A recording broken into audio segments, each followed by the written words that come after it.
nandito na naman ako para magnyaw-nyaw. Panibagong araw nga at panibagong vlog na naman. Gabi na nga to kaya pinaguhugas ako ni ate ng okra dahil lalagain nga daw niya ito. Pagkatapos ko nga hugasan ako na nga din yung naglaga.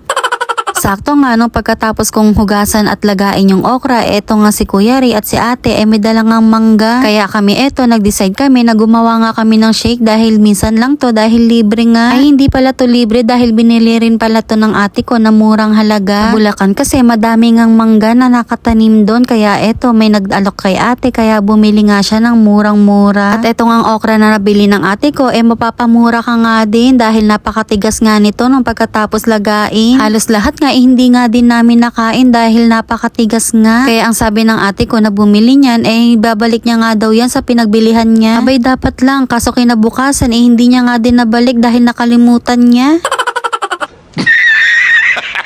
Kaya nga sa sobrang visit namin mag-mango shake na nga lang din kami. Yung okra nga na nilaga ko kanina sakto nga sana sa ulam namin. Ang sarap pa naman ng ulam namin dahil yung okra nga na nilaga ko kanina partner nga sana yun sa inihaw na isda. Kaya eto na lang ako, gagawa na nga lang ako ng shake para may mainom-inom din kami. Maganda nga bumili ng mangga ngayon dahil nagmumura na nga. Hindi tulad ng mga nakaraang araw napakamahal pa nga nitong mangga. Pero kapag tumagal-tagal nga nagmumura na nga din itong mangga na to. Kaya kung ako sa inyo kung mag-crave kayo dun na kayo sa malapit ng maubos ang mangga para mas mura. Eto naman si Kuya Ray, magsishake nga daw siya ng green mango. Kung tutuusin, mas masarap nga tong green mango na to kaysa dun sa dilaw. Kung ako man din, mas gugustuhin ko to dahil mas lasang-lasa mo nga yung pagkakamangga nito. Isang mangga lang din naman yung ginawa ni Kuya Ray pero ang nakatikim madami na rin. Kaya nga kahit hilaw o kaya hinog yan talagang mahilig kami sa mangga. After nga namin mag-shake, eto na nga sabay-sabay na rin kami kumain. Sa bahay nga namin, hindi talaga pwedeng hindi kami sabay-sabay. Bukod sa masayang kumain ng sabay-sabay kapag hindi ka sumabay talagang mauubusan ka ng ulam.